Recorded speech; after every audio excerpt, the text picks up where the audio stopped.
walau ijtama'atil jinnu wal insu ala ayyatu bimisli hadzal Qur'an la ya'tunahu walau kana ba'dhum ba'dhan dhahira. Seandainya jin dan malaikat, jin dan manusia berkumpul bersatu untuk membentuk, untuk membuat satu ayat atau satu surah saja dari Al-Quran, maka mereka la ya'tunahu, mereka nggak akan bisa, ya, nggak akan bisa. Ini dianggapnya Muhammad bikin-bikinan aja, cerita-cerita orang-orang dulu. Padahal kenapa Nabi Muhammad itu al-ummi, nabiyil ummi, nabi yang ummi. Ummi itu apa? Tidak bisa baca, tidak bisa tulis. Buta baca, buta tulis. Itu al-ummi. Kenapa? Karena dikhawatirkan nanti kalau Rasulullah bisa baca, bisa tulis, itu Al-Quran karya Nabi itu bikin-bikinan dia kan pinter nulis, ya kan? Dia kan pinter, makanya sampai begitu. Jadi langsung yang mengajarkan itu Allah, ya, turun wahyu, ya, didengar oleh para sahabat. Ada yang dicatat, kan gitu ya, di berbagai macam tulang, kertas, apa aja yang ada, itu wahyu dari Allah, pemberitahuan, dan itu jadilah Al-Quran. Jadi betul-betul memang kalamullah, kalam Allah. Nah, ini orang-orang kafir begitu, orang yang tidak beriman. Emang Allah turunin apa? Tahu tuh Muhammad? Cuma cerita-cerita Nabi aja itu kan, ya. Asatirul awwali, dongeng-dongeng orang dulu. Cerita Luqmanul Hakim, cerita Nabiullah Yusuf, cerita Nabiullah Harun, cerita kota Romawi, cerita Bani Israel, kan gitu ya. Liyahmilu awzarahum kamilatan yaumal qiyamah wa min awzarihi awzaril ladzina yudillunahum bighairi ilm ala sa'a ma yazirun. Liyahmilu, karena mereka membawa atau memikul awzarohum, beban atau dosa-dosa mereka kamilatan secara sempurna atau sepenuhnya yaumal kiamah, pada hari kiamat. Jadi buat membawa, memikul, menanggung dosa-dosa mereka itu secara sempurna pada hari kiamat. Jadi bukan membawa dosa orang lain, masing-masing akan membawa dosa-dosa kita secara lengkap, secara sempurna pada hari kiamat. Tidak ada satupun yang ketinggalan, ya. Dicatat semua. Auzar, dosa-dosa mereka, ya. Jadi tidak ada kaitan dengan dosa orang lain, ya. Wa min auzaril ladzina, dan juga dari dosa-dosa itu orang-orang yang yudillunahum, menyesatkan mereka bighairi ilmin, tanpa ilmu. Jadi dosa guru-guru mereka yang ngasih kesesatan itu, ya kan? Kita udah sesat, udah ngajak orang kepada keburukan, ya. Mau kemana sih, kan gitu ya? Enggak, ini mau pengajian atau mau kemana, mau ikut tabligh akbar gitu ya. Dia gua sendirian, temenin juga main gaplek, kan gitu ya, atau main apa dah gitu ya. Udah tabligh akbar mah gampang. Apa ntar mau sholat di stop juga, ya kan, tanggung ayo, kan gitu. Nah, ngikut tuh jadi sesat sampai dia lupa sholat tuh. Dosanya masing-masing dibawa. Yang menyesatkan juga, ya kan, termasuk kita yang sesat apa aja. Orang udah siap-siapin, kita mau bayar zakat gitu ya, tahunan 3 juta. Begitu ketemu mana mau bayar zakat ini, kan ke musola, ke masjid, zakat harta. Berapa emang jumlahnya? 3 juta. Ini ada HP baru, cakep nih, ya kan, cuma 3 juta nih, ya kan. Udah kagak jadi buat beli HP, kan. Tuh, emang begitu, minal jinnati wan nas, ya. Jin yang nggak masuk ke darah kita, tapi memang manusia itu langsung, ya. Jadi apa aja yang merintangi kita kebaikan tuh, nah, tuh masing-masing. Jadi kita orang yang memang tersesat membawa dosa masing-masing, dan yang menyesatkan juga membawa masing-masing. Kenapa dia menyesatkan bighairi ilmin, tanpa ada pengetahuan? Mereka memang bisa jadi nggak tahu. Kita yang tahu ikut, ya kan? Kita yang tahu ikut. Masuk bank kayak ya, atau bank-bank keliling tuh Bu, kalau bisa mah jangan ya.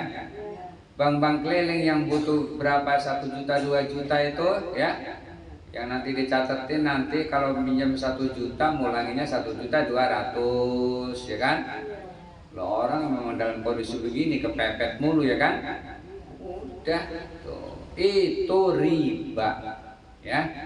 Riba, kita ambil tuh duit, kita beliin beras, masuk masak tuh beras, masukin buat anak kita, buat suami kita, buat keluarga kita, itu riba. Oh ya, yang mendingan yang ini yang jelas-jelas aja, yang halal-halal ya. Penipuan tuh, orang dapat WA, SMS tuh di WA, lalu tuh keluar video call padahal merekaman sama Baim Wong ya. Itu ada sekian juta dapat itu ya. Ada 50 juta tulisannya ya. Akhirnya begitu selesai itu ditutup, baru dah tuh awalnya dari Facebook suruh ngirim rekening. Habis ngirim rekening, ujung-ujungnya apa? Dia minta dari ini dulu, buat apa dah gitu, kagak paham. 500.000 dulu kita transfer dulu. Itu jangan ya. Pokoknya kita mau dapat hadiah apapun terima ya. Tapi kalau kita suruh balik lagi buat transfer, apakah duit, apakah pulsa sekalipun, itu pasti penipuan. Kagak bakalan dah ya. Jangan. Kalau emang hadiah misalnya, aduh malah yang mobil ada tuh, bawa aja Pak, kalau emang benar-benar mobil buat saya ke rumah gitu ya. Ada yang gitu. Iya tapi Pak katanya ini harus administrasi ini dulu, katanya harus transfer dulu. Jangan ya, pasti bohong. Lah Baim Wong dijadikan begitu tuh sekarang ya. Oh jangan, pokoknya hati-hati, karena banyak teknologi ini canggih, maka cara menipu pun lebih canggih. Canggihan lagi, pinteran dia ya. Kita aja hampir ketipu ya kan. HP yang itu bisa cuman bayar 400.000 ya. 400.000 HP yang mahal, ada yang 800 sesuai harganya. Orang nggak pikir panjang ya kan, langsung dia kirim transfer. Ujung-ujungnya apa? Karena memang ini harganya mahal katanya ya, sehingga harus di ini dulu ya, sepertiganya sekian ratus lah gitu kan. Ntar ini balik lagi katanya duitnya ya kan. Wah, dari situ udah pasti bohong ya kan. Tapi udah masuk duit ya kan. Ala sa'ama ya zirun, ala, ingatlah, sa'ama ya zirun, amat jeleklah apa yang mereka pikul karena dosa. Jadi dosa segala berbagai macam apa namanya sejelek-jeleknya apa namanya bekal gitu ya. Tadi sudah dijelaskan bekal mati itu banyak ya. Jadi kita ini dalam keadaan perantauan mestinya kita kumpulkan buat bekal itu yang bagus-bagus gitu ya. Jangan di dalam perantauan kita itu ninggalin utang kan gitu sama orang-orang ya. Tahu ada di daerah orang itu, terus nyakitin orang. Udah banyak yang ditipu, baru kita pulang ya kan. Ya, disumpahin itu ya sama orang-orangnya itu. Kita juga di dunia ini yang dalam perantau ini nggak boleh begitu, karena memang itu akan mending kalau itu nggak ketemu. Kalau di dunia kita merantau ke Sumatera, baru di Sumatera kita nipu banyak orang ya kan. Kita lari ke Jakarta bisa jadi selamat. Tapi kalau di dunia mah nggak bisa ya. Kita nipu, kita zalim sekarang di dunia ini ya. Itu sampai hari kiamat nanti akan diterima di sana, dipertanggungjawabkan ya, dan nggak bisa lolos ya. Apa nanti itu apa namanya balasannya, mempertanggungjawabkannya dengan amal perbuatan kita yang pernah saya jelaskan itu orang yang bangkrut ya. Sholat, zakat, puasa, semua dia lakukan kebaikan tuh ya. Tapi sayangnya dia zalim kepada orang, nyakitin hati orang. Belum pernah sempat kita ketemu minta maaf. Datang menghadap Allah, ngaku sholat, udah banyak amalnya itu penuh ya. Begitu dia selangkah mau masuk ke dalam surga, di stop tuh ya. Tar dulu tuh ada yang manggil noh. Si anu tetangga ya kan, halo ngapain? Lah, lu mau kemana? Mau ke surga? Enak aja, ntar dulu ya kan. Lu pernah kayak nyakitin gua kan gitu ya. Terus gimana? Ya tanggung jawab. Apa tanggung jawabannya? Amal perbuatannya dia kasih, sholatnya dia kasih, zakatnya dia kasih, masih datang juga habis, nggak ada yang bisa dipertanggungjawabkan. Apa akhirnya? Dosa orang yang pernah kita zalimi itu buat kita. Ya, amsyong gitu kan?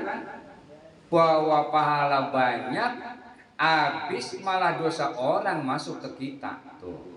Nah, itu namanya al-muflis, kata Nabi, al-muflis min ummati, orang yang bangkrut dari kalangan umatku, bukan orang yang nggak punya duit, nggak punya usaha, tapi orang yang datang pada hari kiamat bawa sholat, bawa zakat, tapi dia syatama hadza, mencaci orang, menzalimi orang, memakan harta orang, itu termasuk orang yang Mudah-mudahan kita diselamatkan oleh Allah, yang dalam keadaan merantau ini kita nyiapin bekal buat akhirat nanti kan gitu ya. Itu aja kita siapin. Untuk berangkatnya emang semuanya udah ditentukan bagtatan, tiba-tiba ya. Tiketnya tuh nanti datang, sudah ada tiketnya, langsung dijemput bagtatan. Yang penting kita siapin bekal dulu, karena kita ini dalam keadaan merantau yang kita persiapan buat pulang. Iya. Kalau misalnya kan kita nggak ada halangan nih. Kalau sholat itu sengaja ya. Iya. Kalau tinggalin sholat sengaja, kan apa bisa dibayar pemerintah? Beras. Ya. Begini. Sementara kalau pendapat saya, beras itu buat kodok puasa. Kalau memang kita pernah dulu misalnya, yang seingat saya tobat, ini sekarang kita udah 40 tahun nih. Perasaan saya mulai tobat tuh umur 30 tahun, baru 10 tahun kita nih. Nah, yang dari 15 sampai misalnya 20 ya, atau 30, 15 tahun nih saya ini dalam keadaan ninggalin sholat. Nah, solusinya gampang, cukup kita sholat aja tiap waktu. Setelah sholat fardu itu sholat fardu lagi dengan niat qodho. Gitu, niat qodho aja. Misalnya nih ketemu maghrib nih, udah sholat maghrib berjamaah biasa, nanti sholat lagi kita niat yang kedua ini buat qodho. Begitu, jadi enggak sekaligus ujuk-ujuk ya. Ntar ketemu isya, udah sholat isya yang pokok, baru nanti sholat isya yang qodho. Begitu aja, sampai berapa tahun, mudah-mudahan kan gitu ya. Kalaupun nanti kita wafat misalnya, insya Allah itu sudah ada niat kita buat begitu. Iya. Jadi begitu aja ngingetinnya. Jadi kalau misalnya dalam keadaan memang kita udah sholat, udah rapi, udah biasa. Nah, satu ketika kita misalnya sengaja tadi ya, apa karena sibuk, apa karena apa deh ya kan, ketinggalan sampai habis waktunya. Udah, kalau ketemu langsung qodho, masih ada waktu ya. Qodho, bodoh apa namanya, Allah lah yang tahu lah mau terima mau enggak kan. Yang jelas kita sudah ada namanya qodho dalam Imam Syafi'i itu ya. Qodho, laksanakan aja qodho. Saking capeknya malam habis masak gitu ya, udah orang hajatan atau apa tuh, tidur mulai jam 2 atau jam 3, belum subuh kan, bangun jam 9 misalnya ya kan. Nah, sholat subuhnya kemana tuh ya kan. Astagfirullah, langsung aja nggak apa-apa qodho ya. Qodho saat bangun juga setelah itu ya gitu.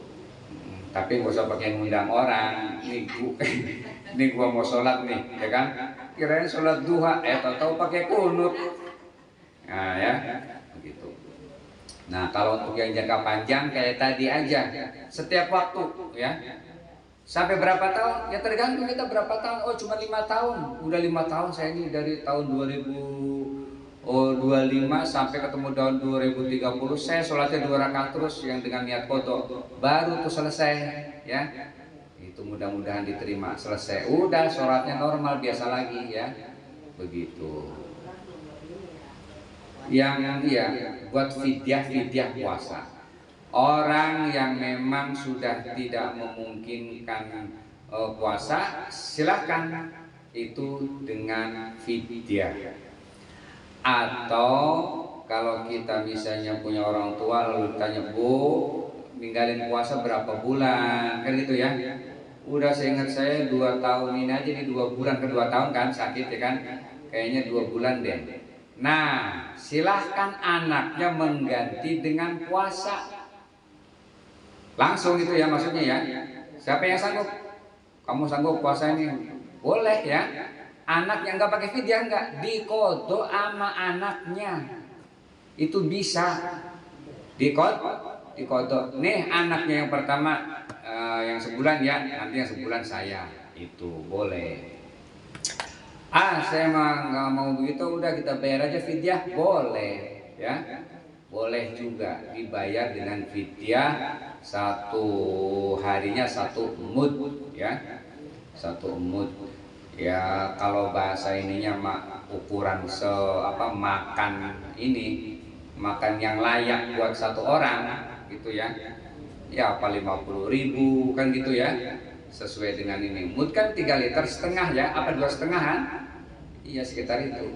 Katakan kita penuhin 3 liter dah, kasih buat lauk pauk ya, pokoknya 50.000 itu udah standar ya.